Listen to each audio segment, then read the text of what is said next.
Hello students, आज के video में हम 31 जनवरी जेईई मेंस के केमिस्ट्री सेक्शन को डिस्कस करेंगे। सबसे पहले देखते हैं मार्क्स डिस्ट्रीब्यूशन क्या है। तो मार्क्स डिस्ट्रीब्यूशन में देखिए फिर से as it is class 12th का वेटेज ज़्यादा है, क्लास 11th का वेटेज कम है। तो जैसा कि हम हर वीडियो में बोल रहे हैं, जिनका क्लास 11 थोड़ा वीक रह गया है घबराने की जरूरत नहीं है। क्लास 12th में आके आप मेहनत कीजिए, तो जो 11th में पोर्शन वीक रह गया है वो कवर अप हो जाएगा। क्योंकि आप देखोगे केमिस्ट्री में कि बहुत सारे टॉपिक जो 11th में वो 12th में कॉमन भी है। तो 12th में अगर वो टॉपिक आपका स्ट्रॉन्ग होगा तो 11th अपने आप कवर अप हो जाएगा। अब देखते हैं फिजिकल, ऑर्गेनिक, इनऑर्गेनिक का क्या डिस्ट्रीब्यूशन है। तो फिजिकल का है 30%, ऑर्गेनिक का है 37%, इनऑर्गेनिक का है 33%। तो ये पहला पेपर है अब तक का जिसमें ऑर्गेनिक का वेटेज ज़्यादा है। अभी तक जितना पेपर देख रहे थे उसमें या फिर इनऑर्गेनिक का वेटेज ज़्यादा है या फिर सब इक्वल था। तो ये पहला पेपर है जिसमें ऑर्गेनिक का वेटेज ज़्यादा है। ठीक है, कोई बात नहीं, वो तो किसी पेपर में फिजिकल का वेटेज बढ़ाएगा, किसी में ऑर्गेनिक का, किसी में इनऑर्गेनिक का। उससे घबराना नहीं है ना। आपका प्रिपरेशन अच्छा है तो कैसे शिफ्ट में कोई भी पेपर है आप अच्छा स्कोर करोगे। अच्छा, एक और इम्पोर्टेंट डेटा पॉइंट है, देख लो। इस शिफ्ट में 99 परसेंटाइल का बात करें तो केमिस्ट्री में 99 परसेंटाइल 64 मार्क्स पे आया था, और ओवरऑल 99 परसेंटाइल का बात करें तो 155 मार्क्स पे आया था। तो ये ध्यान रखना, सबसे टफेस्ट पेपर था, सबसे टफेस्ट शिफ्ट था। जितने भी शिफ्ट हुए, टोटल 12 शिफ्ट हुए हैं, उनमें सबसे टफेस्ट शिफ्ट था ये, ध्यान रखिएगा। 99 परसेंटाइल 155 मार्क्स पे है, यानी कि कोई बच्चा अगर 45 अटेम्प्ट किया है जिसमें 40 सही हो और 5 गलत हो तो भी उसका 99 परसेंटाइल आ गया होगा। ध्यान रखना, ये टफेस्ट शिफ्ट था। तो इसीलिए अगर कभी आप जेईई मेंस दीजिएगा और लगे कि पेपर टफ है तो घबराना नहीं है। पेपर टफ सिर्फ आपके लिए नहीं है, सबके लिए पेपर टफ है। ओवरऑल कट ऑफ नीचे चल जाएगा, ठीक है ना।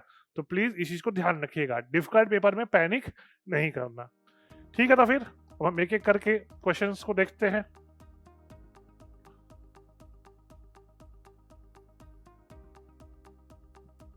चलिए, पहला है इलेक्ट्रॉनिक कन्फिग्रेशन एनडी नियोडाइमियम।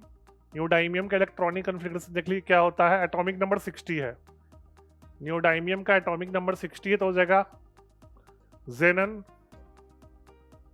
जेनन हो जाएगा आपको 6 पीरियड में है तो 6s2 4f4। ये है नियोडाइमियम का इलेक्ट्रॉनिक कन्फिग्रेशन। पूछ रहा है नियोडाइमियम 2+ का, तो 2+ का पूछेगा तो हमेशा इलेक्ट्रॉन आउटर मोस्ट सेल से निकलता है, तो हो जाएगा जेनन 4f4। 6s के 2 इलेक्ट्रॉन बाहर निकल जाएंगे, तो आंसर है 4f4। इसको हम मॉडरेट क्वेश्चन कहेंगे क्योंकि एफ ब्लॉक के एलिमेंट्स का इलेक्ट्रॉनिक कन्फिग्रेशन लोगों को नहीं पता होता है ना। तो थोड़ा सा इसको हम मॉडरेट क्वेश्चन बोले, डिफिकल्ट तो नहीं बोल सकते क्योंकि अगर आप पढ़े हो डी एंड एफ ब्लॉक तो आपको पता होगा नियोडाइमियम के इलेक्ट्रॉनिक कन्फिग्रेशन, लेकिन इजी भी नहीं है ना। Moderate question. नेक्स्ट क्वेश्चन भी इनऑर्गेनिक का है। The methods not involve in the concentration of ore. तो आप पढ़े होगे कि ओर से प्योर मेटल कैसे ऑब्टेन करते हैं, तो उसमें पहला स्टेप कंसंट्रेशन का होता है। तो देखो, लिक्वेशन नहीं, नॉट इन्वॉल्व है ना, तो नॉट इन्वॉल्व में बिल्कुल सही है। ये रिफाइनिंग ऑफ मेटल में यूज होता है। लीचिंग ये होता है कंसंट्रेशन में। इलेक्ट्रोलिसिस फिर से नहीं, ये भी आपको प्यूरिफिकेशन यानी कि रिफाइनिंग में यूज होता है। हाइड्रोलिक वॉशिंग ये आपको यूज होता है कंसंट्रेशन में। फ्लोट फ्लोटेशन ये भी सल्फाइड और कंसंट्रेशन में यूज होता है। क्या पूछा है, नॉट इन्वॉल्व, तो ए एंड सी थर्ड वाला। ठीक है, लिक्वेशन और इलेक्ट्रोलिसिस आपको प्यूरिफिकेशन या रिफाइनिंग ऑफ मेटल में यूज होता है, ये कंसंट्रेशन ऑफ ओर में यूज नहीं होता। एनसीईआरटी से डायरेक्ट क्वेश्चन है, इजी क्वेश्चन है ये। मेटलर्जी चैप्टर का क्वेश्चन है क्लास 12th का, एनसीईआरटी से डायरेक्ट क्वेश्चन है, इजी। नेक्स्ट क्या है, ऑर्गेनिक का क्वेश्चन है। प्रोपानल plus methanol dilute NOH. Dilute NOH का मतलब है एल्डोल कंडेंसेशन है, और आपको पता है मिथानल के पास अल्फा हाइड्रोजन नहीं है, तो अल्फा हाइड्रोजन प्रोपानल से जाएगा। तो देखो क्या होता है, ठीक है, देखते हैं क्या होता है। आपको पता है एल्डोल में अल्फा हाइड्रोजन जाता है ना। तो डाइल्यूट एनओएच के साथ हीट कर दोगे तो वाटर चल जाएगा। वाटर कैसे जाएगा, अल्फा कार्बन का 2 हाइड्रोजन और फॉर्मल्डिहाइड का ऑक्सीजन, तो क्या बन जाएगा देख लो आप, है ना, मिथाइल फॉर्मल्डिहाइड, फॉर्मल्डिहाइड मतलब CHO ग्रुप, एल्डिहाइड ग्रुप। ठीक है, तो हमको सेकेंड तक मिल गया। अब थर्ड में क्या होगा, CN के साथ रिएक्शन करवाएंगे, सोडियम साइनाइड। तो आपको पता है इस तरह का रिएक्शन कई बार पुराने स्विफ्ट में रिपीट हो चुका है, तो साइनोहाइड्रीन का फॉर्मेशन होगा और H3O+ के साथ कर देंगे तो कार्बोक्सिलिक एसिड बन जाएगा। देखो क्या बनेगा आगे, HCH डबल बॉन्ड CH3 बन जाए आपको CHOH कार्बोक्सिलिक एसिड, है ना। पहले बन जाएगा OHCN साइनोहाइड्रीन का फॉर्मेशन हमको पता है, कई बार रिपीट हो चुका है ना, NCERT से डायरेक्ट क्वेश्चन है। पहले साइनोहाइड्रीन बनेगा और उसके एसिडिक हाइड्रोलिसिस से CN ग्रुप का हाइड्रोलिसिस पे कार्बोक्सिलिक ग्रुप आ जाएगा। तो क्या पूछ रहा है, correct statement for the product B is, optically active रहते काइरल कार्बन है कहीं पर, हाँ काइरल कार्बन ये है, ये कार्बन काइरल है, तो ऑप्टिकली एक्टिव तो हो, बेसिक मिक्सचर होगा, ऑप्टिकली एक्टिव नहीं होगा क्योंकि इक्विमोलर D+L दोनों बन सकता है और कार्बोक्सिलिक भी है, थर्ड हो जाएगा। आपको पता है carboxylic group, carboxylic functional group sodium bicarbonate के साथ CO2 का एफरवेसेंस देता है, ठीक है ना। तो थर्ड में NHCO3 से COH रिएक्ट करेगा और ये रेसिक मिक्सचर बनेगा क्योंकि इक्विमोलर मिक्सचर होगा डेक्स्ट्रो और लीवो का, D+L पढ़े हो आप, इक्विमोलर मिक्सचर बनेगा तो उसको रेसिक मिक्सचर कहते हैं, तो इसका थर्ड होगा। मॉडरेट क्वेश्चन बोलेंगे, मॉडरेट इसलिए क्योंकि इसमें दो कॉन्सेप्ट मिक्स कर दिया है, एक है ऑप्टिकल आइसोमेरिज्म और एक है एल्डोल कंडेंसेशन।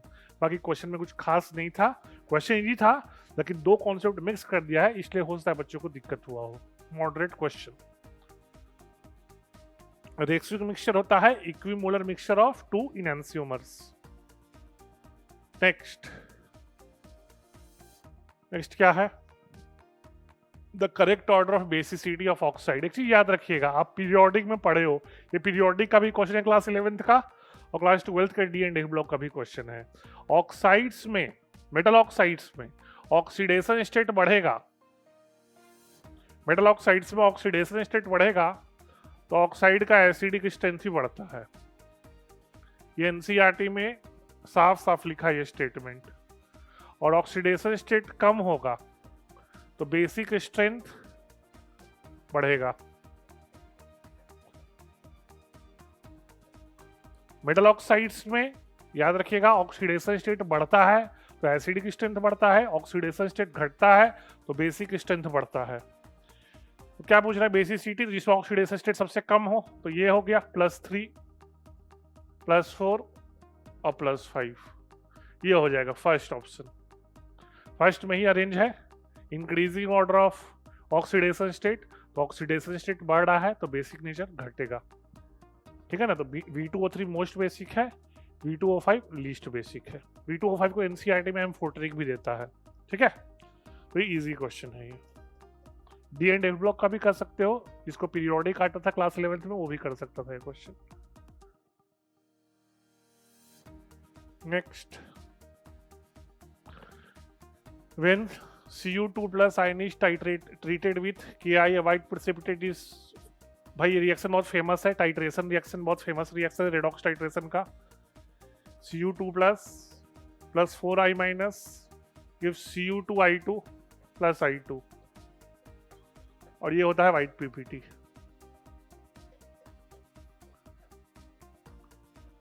ठीक है, अब जो आयोडीन निकलता है उसको सोडियम थायोसल्फेट से रिएक्ट करवाओगे, सोडियम थायोसल्फेट है Na2H2O3 तो मिलता है सोडियम टेट्राथायोनेट, सोडियम टेट्राथायोनेट और साथ में सोडियम आयोडाइड। देख लो रिएक्शन, पहले क्यूपरिक आयन आयोडाइड आयन किस देता है, क्यूपरस आयोडाइड का व्हाइट प्रेसिपिटेट और आयोडीन सोडियम थायोसल्फेट के साथ देता है सोडियम टेट्राथायोनेट और सोडियम आयोडाइड। Na2S4O6 वही पूछ रहा है ना, Na2S4O6 सेकंड हो जाएगा, है ना। डायरेक्ट क्वेश्चन है रेडॉक्स टाइट्रेशन से, है ना। वैसे NCERT में कोई एक जगह ये रिएक्शन नहीं दिया है ना। कॉपर 2+ का I- के साथ रिएक्शन दिया है D&F ब्लॉक में और आयोडीन का सोडियम थायोसल्फेट से रिएक्शन दिया है P ब्लॉक में।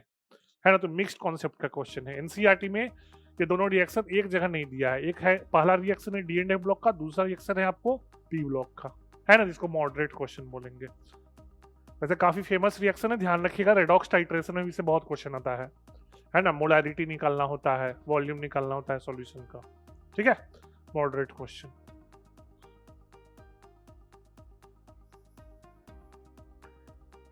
नेक्स्ट क्वेश्चन,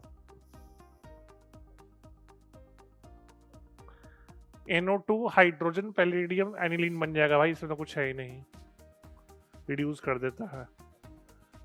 और एनिलीन का एसाइलेशन करना है भाई, बन जाएगा एसीटिलाइड, फोर्थ ऑप्शन। डायरेक्ट एनसीईआरटी से क्वेश्चन है, डायरेक्ट एनसीईआरटी से, easy question, amines chapter. Direct NCERT से क्वेश्चन है, अमाइंस चैप्टर से है, बहुत इजी क्वेश्चन है। ये सब क्वेश्चन जो बच्चा बोर्ड के प्रिपरेशन कर रहा है वो भी कर देगा, इजी क्वेश्चन है। Acetylide. Next question, cobalt chloride with dissolved in water forms a pink coloured complex. तो पिंक कलर्ड कॉम्प्लेक्स होगा COH2O6 2+, ठीक है, which has octahedral geometry, confirm हो गया।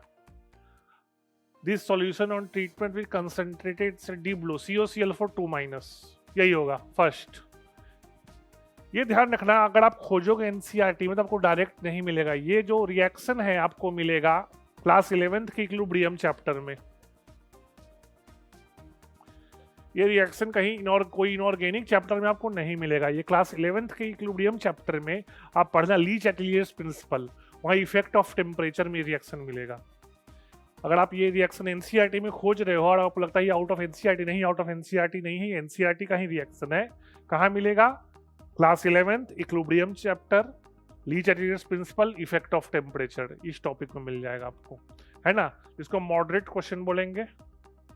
मॉडरेट इसलिए क्योंकि जनरली लोग फिजिकल केमिस्ट्री के एनसीईआरटी को उतने अच्छे से नहीं पढ़ते हैं, ऐसी रिएक्शन फिजिकल केमिस्ट्री एनसीईआरटी का है ना। डायरेक्ट क्वेश्चन एनसीईआरटी से, मॉडरेट। टेट्राहेड्रल होगा तो पता है Cl- वीक फील्ड लाइगेंड है तो टेट्राहेड्रल कॉम्प्लेक्स बनाएगा, इसमें तो कुछ सोचना है ही नहीं, है ना। वैसे भी कोऑर्डिनेशन नंबर 4 है, तो कोऑर्डिनेशन नंबर 4 में स्क्वायर प्लेनर या टेट्राहेड्रल, स्क्वायर प्लेनर ऑप्शन है नहीं।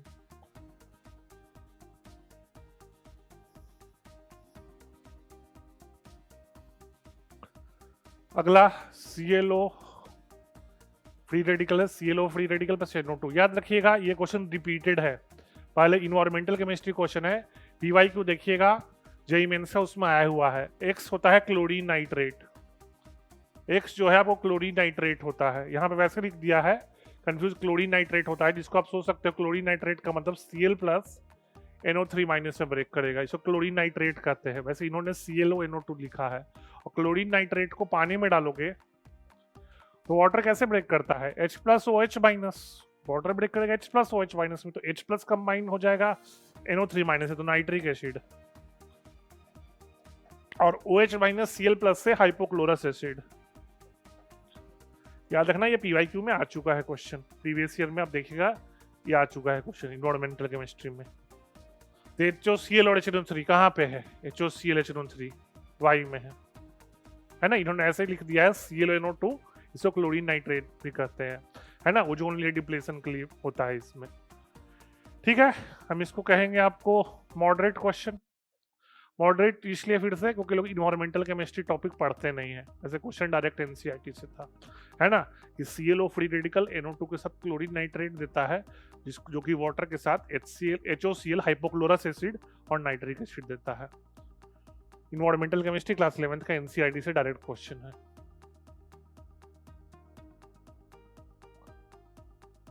नेक्स्ट क्वेश्चन हेलो अल्केन्स का लग रहा है, क्लास 12th का, the correct order of melting point. ये क्वेश्चन बोर्ड्स में भी आता है, एनसीईआरटी का क्लास 12th के हेलो अल्केन्स चैप्टर के बैक साइड देखिएगा, ये क्वेश्चन है।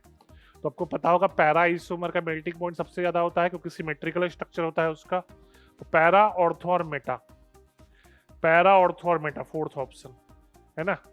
पैरा पता होना चाहिए था, ऑर्थो मेटा थोड़ा याद रखना था, पैरा, ऑर्थो और मेटा। तो ये तो लॉजिकल है, सिमेट्रिकल स्ट्रक्चर के चलते ऑर्थो मेटा थोड़ा याद रखना पड़ेगा आपको। तो ये पूछता है जनरली क्वेश्चन बोर्ड्स में कि पैराडाइक्लोरोबेंजीन का मेल्टिंग पॉइंट सबसे ज़्यादा क्यों होता है? रीज़न है क्योंकि सिमेट्रिकल स्ट्रक्चर के चलते इसके क्रिस्टल लैटिस में इसका पैकिंग सबसे अच्छे से होता है। और ऑर्थो और मेटा का आपको याद रखना था।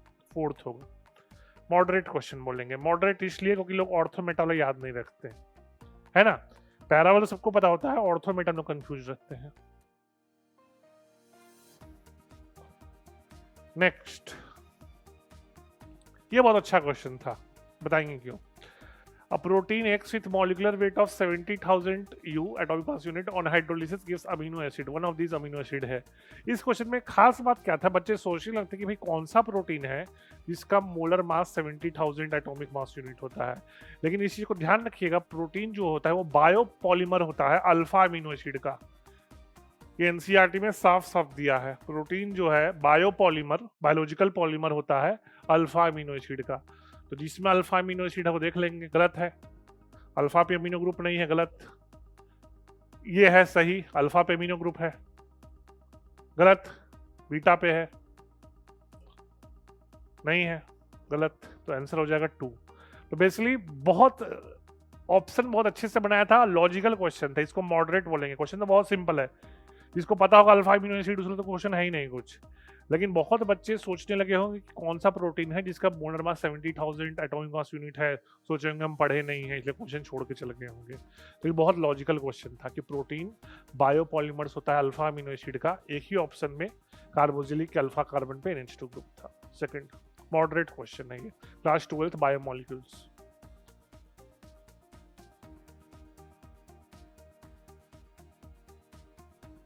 अगला क्वेश्चन है, which transition in the hydrogen spectrum would have the same wavelength as the Balmer type transition from n equal to 4 to n equal to 2 of H spectrum. ये एनसीईआरटी क्लास 11th के structure of atom के back side से direct question है, data तक change नहीं किया है। जो भी बच्चा एनसीईआरटी का स्ट्रक्चर ऑफ एटम का बैक साइड सॉल्व किया होगा उसको पता है, डेटा तक चेंज नहीं किया है, डायरेक्ट क्वेश्चन है। देखो कैसे करते हैं। Lambda in hydrogen equal to lambda in helium ion, यही है, वेवलेंथ सेम होगा, तो उल्टा कर लो। 1 by lambda in hydrogen equal to 1 by lambda in helium ion, है ना। हाइड्रोजन स्पेक्ट्रम का फॉर्मूला लगा दो, RH into 1 by n1 square minus 1 by n2 square. Hydrogen तो Z1 हो जाएगा, 1 का square equal to RH into 4 से 2 है तो 1 by 2 square minus 1 by 4 square. और He प्लस का एटॉमिक नंबर 2 होता है, 2 का स्क्वायर,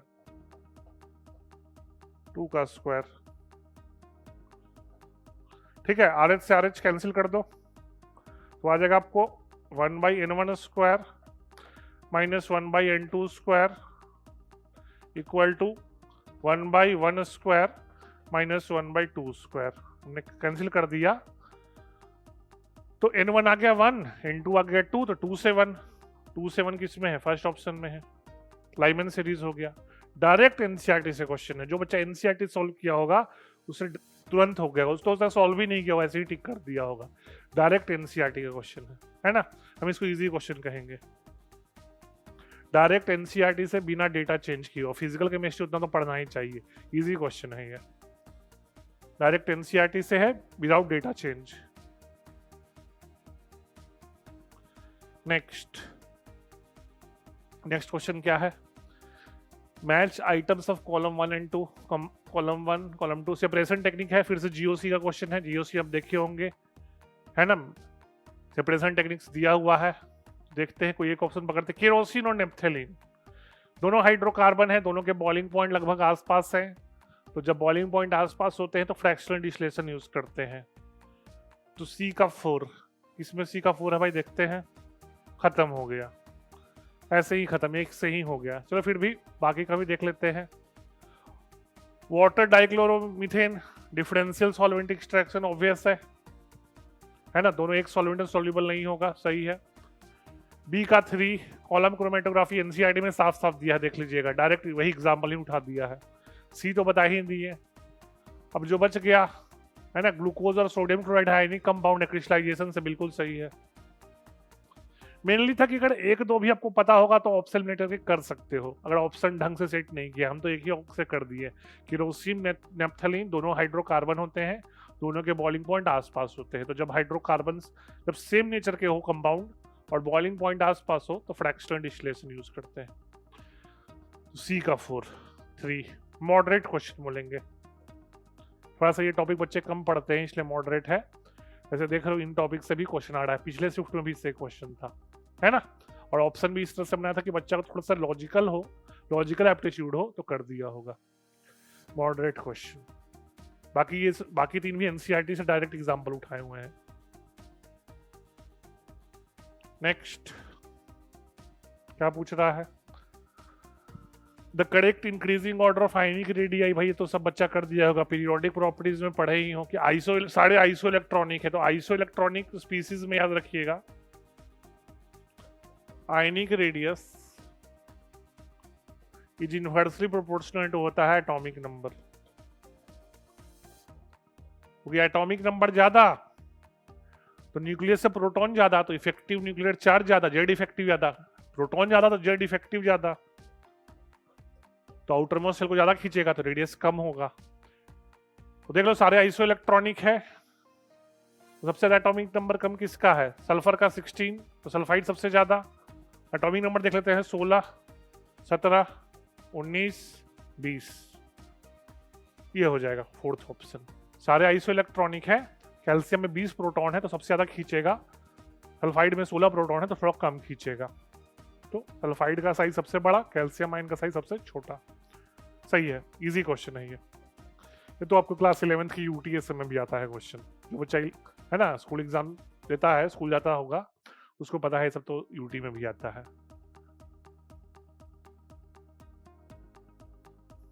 नेक्स्ट क्या है? H2O2 acts as a reducing agent. Repeated question है, 24 जनवरी का देख लीजिएगा, आया है। शिफ्ट 1 शिफ्ट 2 कोई एक देख लीजिएगा, उसमें आया हुआ है, रिपीटेड क्वेश्चन है। तो देख लो H2O2 रिड्यूसिंग एजेंट है, मतलब वो इलेक्ट्रॉन लूज करेगा। भाई हो गया सिंपल, उसमें भी वैसे ही बताए थे। एसिडिक मीडियम में ये होता है, जब H2O2 रिड्यूसिंग एजेंट की तरह काम करता है ना, तो एसिडिक मीडियम में वो खुद ऑक्सीजन में कन्वर्ट हो जाता है। एक ही ऑप्शन में ऑक्सीजन है, फर्स्ट खत्म हो गया। बाकी भी देख सकते हो भाई, यहाँ Fe+2 जा रहा है Fe+3 में, तो ऑक्सीडाइजिंग एजेंट है। Mn+2 जा रहा है Mn+4 में, उनका +4 है, तो यहाँ भी H2O2 ऑक्सीडाइजिंग एजेंट है। सल्फाइड -2 से जा रहा है +6 में, यहाँ भी ऑक्सीडाइजिंग एजेंट है। फर्स्ट वाले में ही रिड्यूसिंग एजेंट है। ये भी इजी क्वेश्चन, रेडॉक्स का इजी क्वेश्चन है।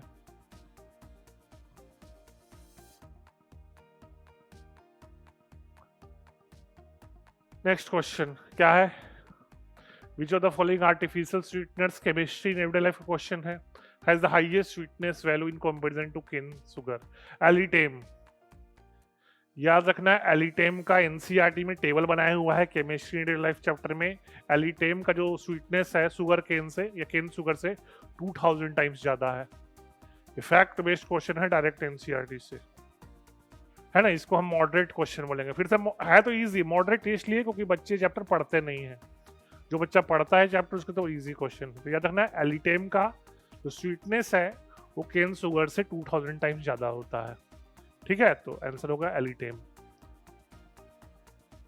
चलिए नेक्स्ट है मैच द कॉलम है। ये आपको हमको वेस्पर थ्योरी का क्वेश्चन लग रहा है। क्या क्वेश्चन है? XCF4 भाई स्क्वायर प्लेनर होता है, साफ साफ आप देख सकते हो। XCF4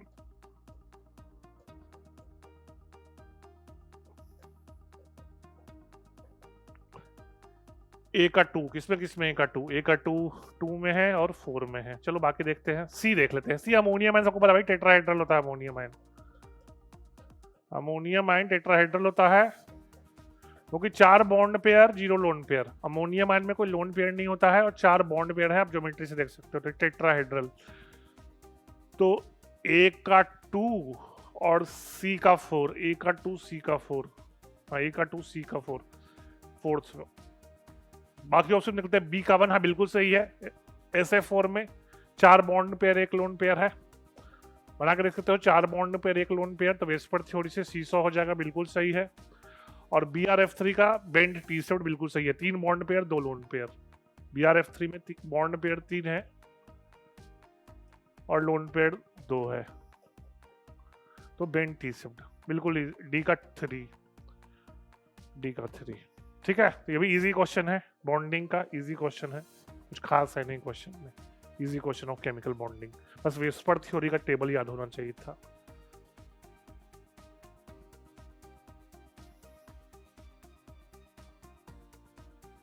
नेक्स्ट है ट्रांस को सिस में कन्वर्ट करना है। ठीक है, तो ये सिंपल रिएक्शन है, ये आपको कन्वर्सन में भी आता है हाइड्रोकार्बन में। पहले तो ब्रोमिनेशन कर दो, ऑब्वियस सब में ब्रोमिनेशन है, तो ब्रोमिनेशन कर दोगे तो डबल बॉन्ड हट के ब्रोमीन लग जाएगा। और ये भी याद रखिएगा, सिस बनाना है तो लिंडलार कैटलिस्ट होता है, एनसीईआरटी में साफ साफ दिया है हाइड्रोकार्बन में, लिंडलार कैटलिस्ट ही सिस बनाता है। तो ब्रोमिनेशन और लिंडलार कैटलिस्ट, ब्रोमिनेशन और लिंडलार कैटलिस्ट। अच्छा, एलिमिनेशन भी करना पड़ेगा अभी, तो एलिमिनेशन भी यूज करते हैं अल्कोहलिक KOH और सोडा अमाइड। एनसीईआरटी का हाइड्रोकार्बन देख लीजिएगा, तो अल्कोहलिक KOH और सोडा अमाइड से ट्रिपल बॉन्ड आता है, ये हाइड्रोकार्बन में दिया है साफ साफ। पहले अल्कोहलिक KOH यूज करोगे तो एक ब्रोमीन एक हाइड्रोजन जाएगा, फिर सोडा अमाइड यूज करोगे तो दूसरा ब्रोमीन दूसरा हाइड्रोजन जाएगा, तो इससे ट्रिपल बॉन्ड आ जाएगा। और फिर लिंडलार कर दोगे तो सिस आ जाएगा। तो लिंडलार इसमें, लेकिन इसमें एक्वस KOH, देखो एक्वस नहीं अल्कोहलिक KOH यूज करते हैं एलिमिनेशन में, ध्यान रखना। एक्वस करोगे तो BR हट के OH आ जाएगा, तो नहीं, हमको एलिमिनेशन करना है, सब्स्टिट्यूशन नहीं करना। आंसर 2 होगा, इजी क्वेश्चन। एनसीईआरटी जो बच्चा हाइड्रोकार्बन का पढ़ा होगा तुरंत कर दिया, कुछ भी नहीं है इस क्वेश्चन में, है ना। हाइड्रोकार्बन के एनसीईआरटी में सारे रिएक्शन साफ साफ डायरेक्ट, एक भी रिएक्शन एनसीईआरटी के बाहर का नहीं है क्लास 12th का, है ना। क्लास 11th है, 12th से 12th भी पढ़ना, लिंडलार है सब, हेलो कैंसर रिपीट हो ही जाते हैं, लेकिन डायरेक्ट क्वेश्चन है क्लास 11th के हाइड्रोकार्बन का, है ना। तो पहले क्या देख लो, ब्रोमिनेशन कर दोगे तो आपको डबल बॉन्ड हट के ब्रोमीन आ जाएगा दोनों कार्बन पे, विशिनल डाइहैलाइड, इसको विशिनल डाइहैलाइड कहते हैं। फिर अल्कोहलिक KOH करोगे तो इधर से ब्रोमीन हाइड्रोजन, तो डबल बॉन्ड आएगा। फिर सोडा अमाइड यूज करोगे NNH2, तो इधर से ब्रोमीन हाइड्रोजन, तो ट्रिपल बॉन्ड आ जाएगा। और फिर लिंडलार कर दोगे तो सिस बन जाएगा। लिंडलार कैटलिस्ट होता है हाइड्रोजन पैलेडियम, दिया भी है लिंडलार कैटलिस्ट। आंसर 2 होगा, इजी क्वेश्चन। ठीक, हाइड्रोकार्बन का इजी क्वेश्चन है।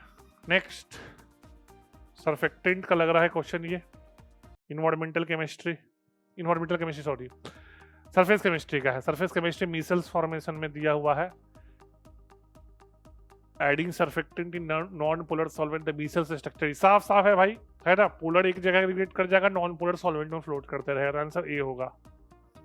साफ साफ है, लॉजिकल है भाई, है ना। नॉन पोलर सॉल्वेंट है तो जो आपको टेल है वो नॉन पोलर सॉल्वेंट में की तरफ रहेगा, और जो हेड है, पोलर हेड है, वो आपस में एक तरफ आ जाएंगे, आंसर ए हो जाएगा। ये गलत है, ये तो बिल्कुल ही गलत है, ये बिल्कुल ही गलत है। तो ए किस ऑप्शन में है, ए थर्ड में है।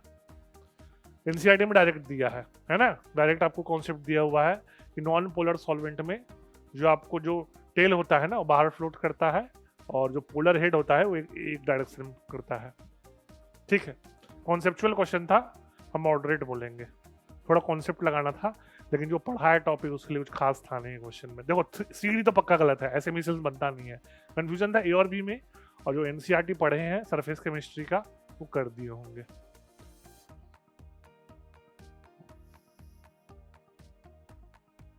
नेक्स्ट क्वेश्चन क्या है, नेक्स्ट क्वेश्चन है an organic compound A with empirical formula this gives सूटी फिल्म का मतलब है एरोमेटिक कंपाउंड है। आप पढ़े भी हो क्लास 12th में भी 11th में भी, है ना। हाइड्रोकार्बन में दिया है बेंजीन का, एरोमेटिक कंपाउंड का लैब टेस्ट होता है, सूटी फिल्म से बर्न करता है, तो ये फिनॉल होगा, सिंपल है। सूटी फिल्म मतलब एरोमेटिक कंपाउंड, फिनॉल होगा। अब ब्रोमीन लो पोलैरिटी दिया है, फिनॉल चैप्टर में आ गए हम लोग, ब्रोमीन CH2।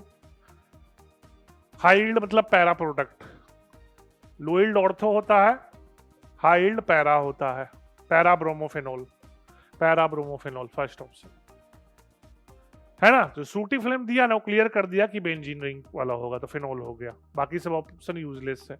हाँ ये तो लोग ठीक है, बच्चों को कंफ्यूजन होता है कि ऑर्थो का पैरा होगा, तो याद रखिएगा ऑर्थो में स्टेरिक हिंड्रेंस थोड़ा होता है तो ये लो यील्ड होता है, पैरा में स्टेरिक हिंड्रेंस कम होता है तो ये हाई यील्ड होता है, पैरा हाई यील्ड का है। बाकी दोनों ऑप्शन तो ऐसे ही गलत है, बेंजीन तो है ही नहीं, एरोमेटिक कहाँ है ये हम बोलेंगे इजी क्वेश्चन है। इतना सबको पता होना चाहिए कि aromatic compound Burns with a सूटी फ्लेम, इजी क्वेश्चन।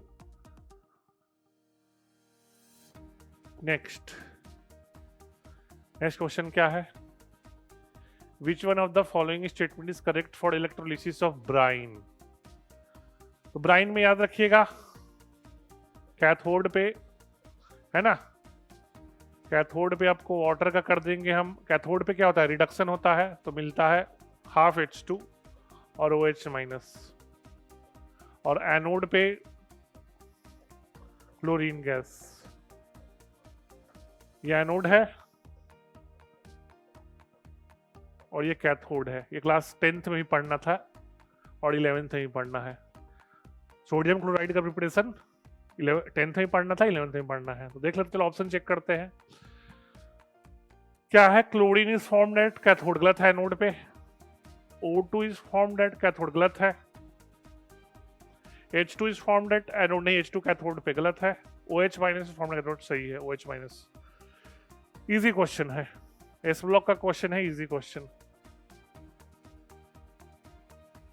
जो एस ब्लॉक पढ़ा है एनसीईआरटी का उसको पता होगा, इजी क्वेश्चन है ये। ठीक है, सिंपल था। एनोड कैथोड में आपको इलेक्ट्रोलिसिस प्रोडक्ट पूछ रहा है तो इजी है ना, इतना तो पता होना चाहिए क्योंकि आप क्लास 12th में इलेक्ट्रोकेमिस्ट्री भी पढ़ चुके हो, उसमें प्रोडक्ट ऑफ इलेक्ट्रोलिसिस टॉपिक भी है, तो आपको पता होगा कौन सा कटायन प्रीफरेंशियली है ना रिड्यूस होता है और कौन सा आयन प्रीफरेंशियली ऑक्सीडाइज होता है। कौन सा कटायन प्रीफरेंशियली रिड्यूस होता है, कौन सा आयन प्रीफरेंशियली ऑक्सीडाइज होता है। चलिए हम लोग इंटीजर का क्वेश्चन देखते हैं। The logarithm of equilibrium constant log के पूछ रहा है फॉर द रिएक्शन। अच्छा, इलेक्ट्रोकेमिस्ट्री का बहुत सिंपल क्वेश्चन लग रहा है। देखो इसमें क्या है, इस रिएक्शन में Pd2+ लेफ्ट में है और इसमें भी Pd2+ लेफ्ट में है, मतलब इसको कुछ नहीं करना। PdCl4 राइट में है, इसमें लेफ्ट है, मतलब इसको उल्टा करना पड़ेगा। इस रिएक्शन को उल्टा करोगे और फिर ऐड कर दो, इसको एज इट इज रहने दो। सेकेंड रिएक्शन को आप उल्टा कर दीजिए, तो जब उल्टा करोगे और ऐड करोगे ना इसका साइन चेंज हो जाएगा, तो E0 हो जाएगा आपको -0.65 वोल्ट। इस रिएक्शन का जब उल्टा करोगे तो साइन चेंज होता है और फिर ऐड कर दोगे तो ये आ जाएगा। फर्स्ट को एज इट इज रहने दो, सेकेंड को उल्टा करके लिख दो और फिर ऐड कर दो तो ये रिएक्शन आ जाएगा। तो E0 सेल हो जाएगा 0.83, साइन चेंज कर दिए तो -0.65 इक्वल टू 0.18 वोल्ट। और लॉग के का रिलेशन होता है N इंटू E0 सेल। यहाँ कैलकुलेशन के लिए आसानी के लिए 0.06 कर रहे हैं, वैसे हम करते हैं 0.0591 है ना, लेकिन यहाँ कैलकुलेशन में आसानी होगा क्योंकि 0.18 है तो 0.06 कर दिए। वैल्यू पुट कर दो, N2 होगा, साफ साफ दिख रहा है, 2 इलेक्ट्रॉन 2 होगा N। 0.18 अपॉन 0.06 साफ साफ दिख रहा है, कैंसिल आउट हो जाएगा, 6 आ जाएगा। बहुत इजी क्वेश्चन था, बस इसमें बस यही ट्रिक था कि सेकेंड रिएक्शन को उल्टा करके ऐड कर दो। N तो 2 है ही, और लॉग के होता है N into E0 cell upon 0.0591, लेकिन यहाँ पर कैलकुलेशन आसानी करने के लिए 0.06 कर दिए, कैंसिल आउट हो गया, 3 2 6। इजी क्वेश्चन है, इलेक्ट्रोकेमिस्ट्री का। चलिए आगे बढ़ते हैं।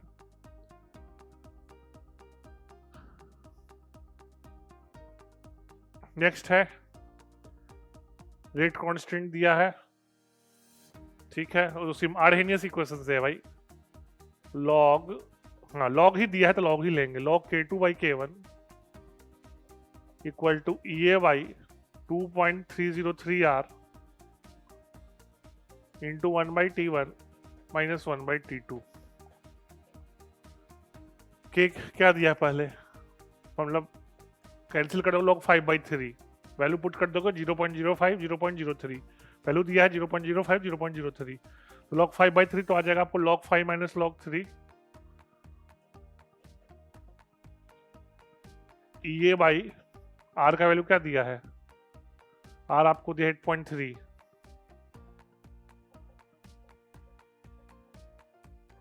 टेम्परेचर का क्या है 200 300, तो 300 माइनस 200 कर दो,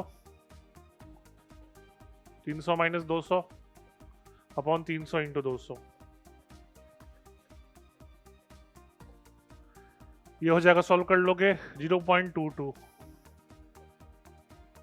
ये बाई 2.303 इंटू 8.3, यहाँ हो जाएगा 100, कैंसिल कर दो 1/600 है ना, 100 300 1/3 1/600 हो जाएगा, 600 इंटू 0.22 का 132 आ जाएगा, तो ये हो जाएगा 8.3 इंटू 2.303 इंटू 132,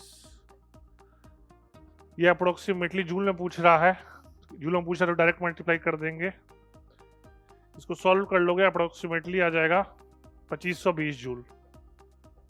तो आप देख लेना कैलकुलेशन आप देख लेना, है ना, 2520 जूल आ जाएगा, ठीक है, वो कैलकुलेशन आप देख लेना, बाकी कुछ है नहीं, 132, ये अप्रोक्सीमेटली लग रहा है हमको 20 के आसपास होगा, 2520 जूल हो जाएगा। बाकी क्वेश्चन कुछ है नहीं, ये बोर्ड से भी क्वेश्चन आ सकता है आपको, ये तो जो बच्चा बोर्ड से भी प्रिपरेशन कर रहा होगा उसके तो बहुत इजी क्वेश्चन है ना, डायरेक्ट फॉर्मूला बेस्ड है, कुछ करना नहीं है, कैलकुलेशन भी थोड़ा डिफिकल्ट है, उतना डिफिकल्ट नहीं है, इजी क्वेश्चन बोलेंगे हम।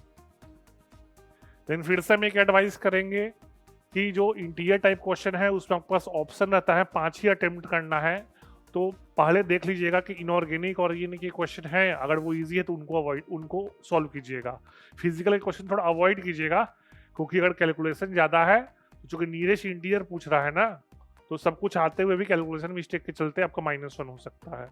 तो मेरा एडवाइस यही है कि इंटीजर में अगर इनऑर्गेनिक ऑर्गेनिक के आसान क्वेश्चन आए हैं तो उसी को सॉल्व कीजिए, फिजिकल के क्वेश्चन को अवॉइड कीजिए, ठीक है। नेक्स्ट क्वेश्चन आते हैं, नेक्स्ट क्वेश्चन देखते क्या है। इंथैल्पी चेंज पूछ रहा है, half Cl2 gas to Cl minus aqueous, तो स्टेप बाय स्टेप लिख देते हैं भाई। तो पहले हो जाएगा हाफ Cl2 गैस जाएगा Cl गैस में, क्या डेटा दिया है बॉन्ड एनर्जी का 240 पर मोल, हाफ मोल है तो 120। अब Cl गैस इलेक्ट्रॉन गेन करेगा, इलेक्ट्रॉन एफिनिटी हो गया एक तरह से, क्या डेटा दिया है -350। अब इसका हाइड्रेशन होगा,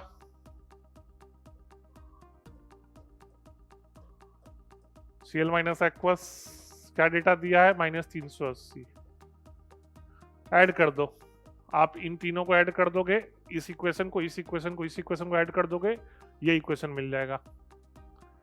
अब ऐड कीजिए, क्या हो जाएगा -230 -610 किलोजूल पर मोल, यहाँ माइनस पहले ही दिया है तो 610 होगा, 610।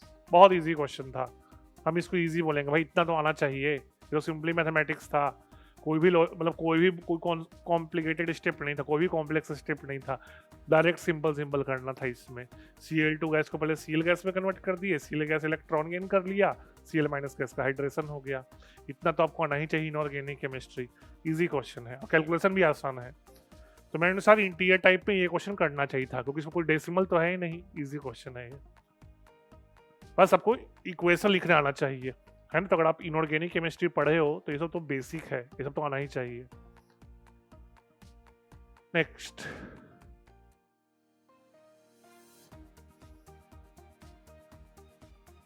on complete combustion of 0.492 gram of an organic compound gave 0.792 gram of CO2 the percentage of carbon, है ना। ये आपको GOC में दिया हुआ है, क्वांटिटेटिव एनालिसिस है ना, एस्टिमेशन, क्वांटिटेटिव एस्टिमेशन है, हर एक एलिमेंट का मास परसेंटेज कैसे निकालते हैं उसी क्वेश्चन है, तो हम डायरेक्ट कर देते हैं। देख लो, आपको पता है CO2 का मोलर मास होता है 12 + 16 × 2 = 44 ग्राम, तो 44 ग्राम CO2 में 12 ग्राम कार्बन है, तो 1 ग्राम में होगा 12/44, कितना ग्राम है CO2 0.792, इसमें हो जाएगा 12/44 × 0.792, कार्बन का मास मिल गया, ऑर्गेनिक कंपाउंड का मास दिया हुआ है, तो सॉल्व कर लो।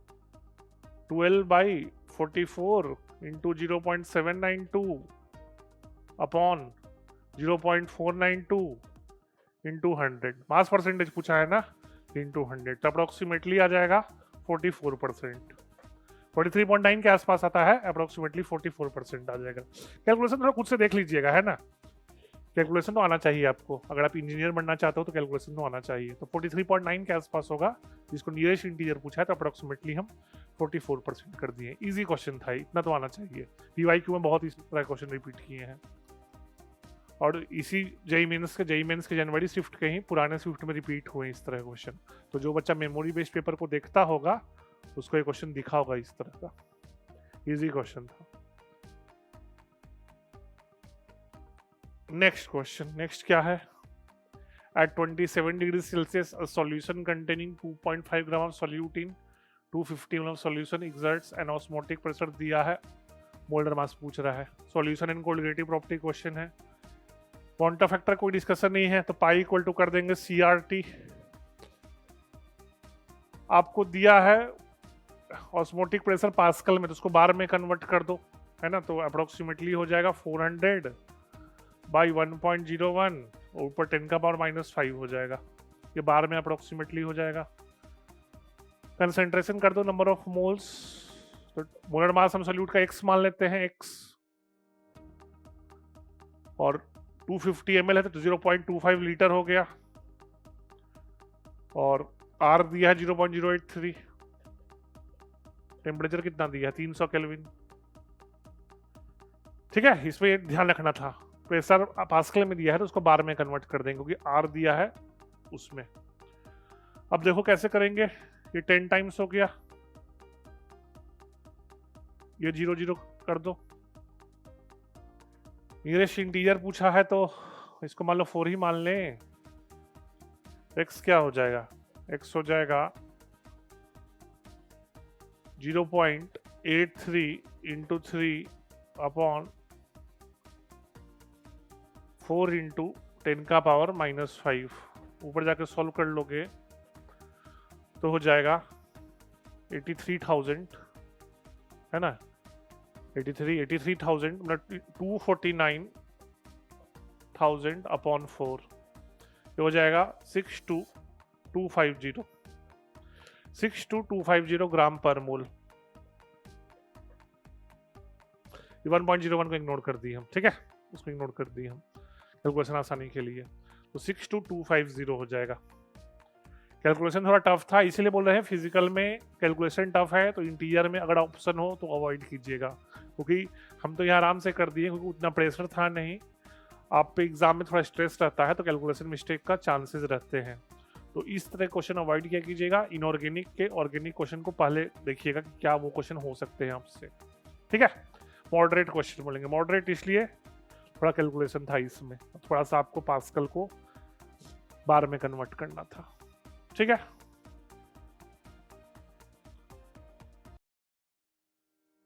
नेक्स्ट क्वेश्चन क्या है, zinc reacts with hydrochloric acid. भाई ये रिएक्शन तो क्लास 10th का बच्चा बता देगा।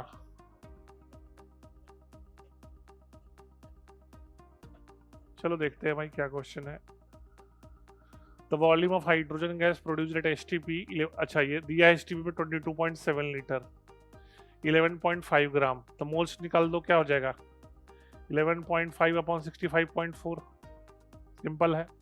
नंबर ऑफ मोल्स होता है given mass upon atomic mass. एक हाइड्रोजन गैस का क्या पूछ रहा है, वॉल्यूम पूछ रहा है, किसमें, लीटर में पूछ रहा है, तो जो देख सकते हो कोफिशिएंट से, इसका भी कोफिशिएंट 1, हाइड्रोजन का भी कोफिशिएंट 1, तो इसका भी मोल्स हो जाएगा 11.5 अपॉन 65.4। मोल से इसको वॉल्यूम में कन्वर्ट करो तो 11.5 अपॉन 65.4, इसको 22.7 से मल्टीप्लाई कर देंगे, इसको सॉल्व करने करके अप्रोक्सीमेटली 4 लीटर आ जाएगा। नियरेस्ट इंटीरियर पूछा है तो अप्रोक्सीमेटली 4 लीटर आ जाएगा। तो फिर से बोलेंगे क्वेश्चन बहुत इजी था, कैलकुलेशन में फंस सकते थे, है ना, इजी क्वेश्चन बोलेंगे तो कुछ था ही नहीं, ये तो 10th में ही बच्चे कर सकते हैं इस तरह का स्टोचियोमेट्री क्वेश्चन, इजी क्वेश्चन है। लेकिन वही चीज है, कि जिनको कैलकुलेशन थोड़ा सा जिनका थोड़ा वीक है वो इनऑर्गेनिक ऑर्गेनिक पे पहले क्वेश्चन देखिएगा, अगर वो डिफिकल्ट लगे तो फिजिकल करना ही पड़ेगा, ऑप्शन तो कुछ है नहीं, लेकिन फिर भी फर्स्ट प्रायोरिटी आप इनऑर्गेनिक ऑर्गेनिक क्वेश्चन को दीजिएगा इंटीरियर टाइप में। चलिए नेक्स्ट, हाँ ये क्वेश्चन करने लायक है, दिख रहा है साफ साफ। इस तरह क्वेश्चन का अटेम्प्ट कीजिए इंटीरियर टाइप में, how many of the transformation give below aromatic amines. ठीक है, ये हॉफमैन ब्रोमाइड है, बिल्कुल देगा, एनिलीन बन जाएगा। हॉफमैन ब्रोमाइड डिग्रेडेशन है, बिल्कुल देगा, सही है। ये है गैब्रियल थैलामाइड सिंथेसिस, और गैब्रियल थैलामाइड सिंथेसिस में हम एराइल हैलाइड नहीं लेते, साफ साफ दिया है एनसीईआरटी में, नहीं लेते क्योंकि एराइल हैलाइड का न्यूक्लियोफिलिक सब्स्टिट्यूशन नहीं होता, तो ये गलत है। ये सही है, ये क्वेश्चन रिपीटेड है, पुराने में भी यूज हुआ था एक में, एसिटिलाइड प्रिपरेशन वाले में, एनिलीन बनेगा, यही बनेगा। ये एसिटिलाइड है, एसिटिलाइड के एसिडिक हाइड्रोलिसिस पे एनिलीन ही बनता है, तो तीनों में एरोमेटिक अभी नहीं कि एनिलीन बन रहा है, तो 3 इजी क्वेश्चन है। और मेरे अनुसार इंटीरियर टाइप में आप इसी तरह के क्वेश्चन को अटेम्प्ट किया कीजिएगा, कैलकुलेशन कोई चांस नहीं, बस लॉजिकल क्वेश्चन है, इजी क्वेश्चन है, अमाइन चैप्टर से डायरेक्ट क्वेश्चन है ना। बस इसमें यही कॉन्सेप्ट था कि एराइल हैलाइड हम गैब्रियल थैलामाइड सिंथेसिस में यूज नहीं करते क्योंकि उनका न्यूक्लियोफिलिक सब्स्टिट्यूशन नहीं होता। नेक्स्ट देखते हैं,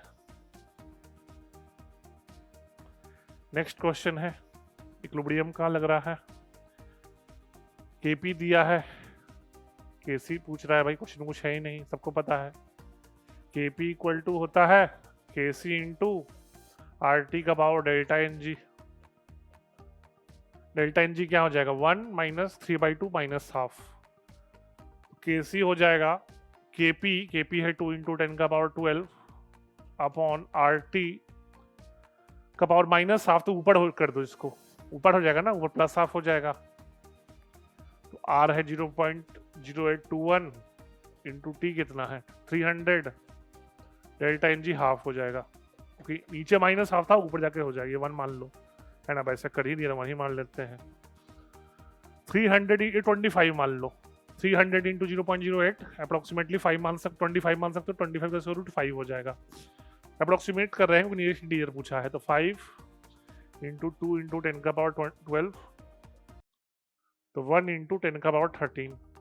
ये क्वेश्चन इंटीरियर टाइम में करने लायक था, इसका कैलकुलेशन बहुत आसान था, तो ये क्वेश्चन करने लायक था, ये क्वेश्चन अटेम्प्ट कर सकते थे, वो कुछ है ही नहीं कैलकुलेशन में। 300 इंटू 0.0821 साफ साफ दिख रहा है 25 के आसपास होगा, 25 का स्क्वायर रूट 5 होता है, इजी क्वेश्चन है ये। KP equal to KC into R T power delta n g, ये तो आपको स्कूल एग्जाम के यूनिट टेस्ट में भी आते हैं, हाँ फाइनल में भी आते हैं क्लास 11th के, इजी क्वेश्चन। चलिए क्या पूछ रहा है,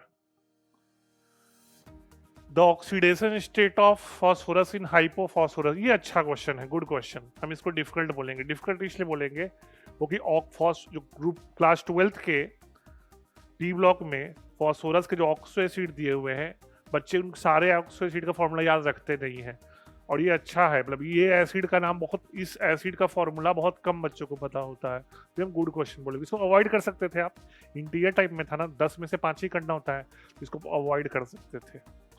फॉर्मूला देख लो, H4P2O6, स्ट्रक्चर बना देते हैं हम, P डबल बॉन्ड O है ना, OH P double bond O OH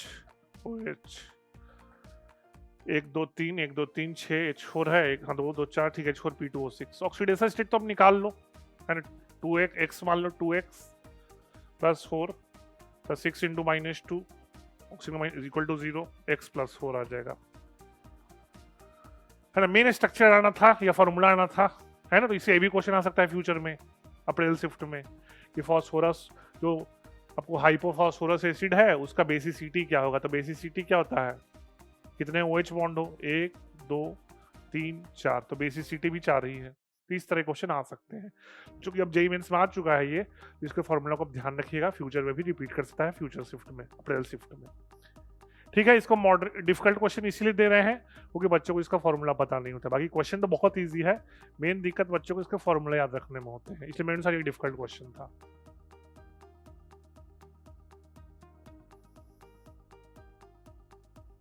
चलिए नेक्स्ट क्वेश्चन,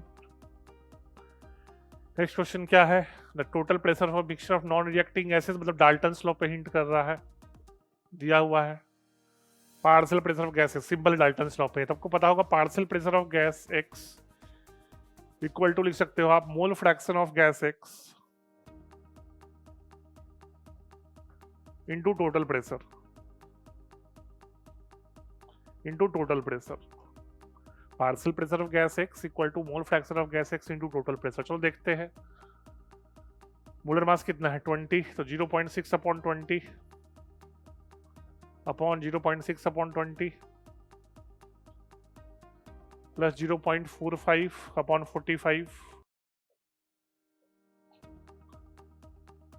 इंटू क्या है टोटल प्रेशर 740। सॉल्व कीजिए इसको।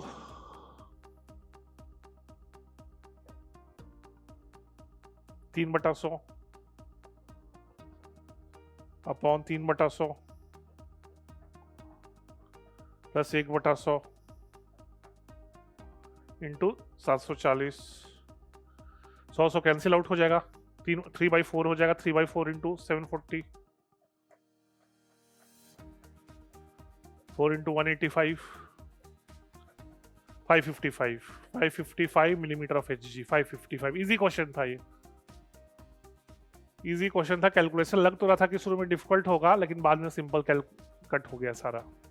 इजी क्वेश्चन कहेंगे भाई, डाल्टन्स लॉ तो पता होना चाहिए क्योंकि 12th में सॉल्यूशन में यूज है इसका, है ना। राउल्ट्स लॉ भी डाल्टन्स लॉ से ही आता है, उसमें भी था, है ना।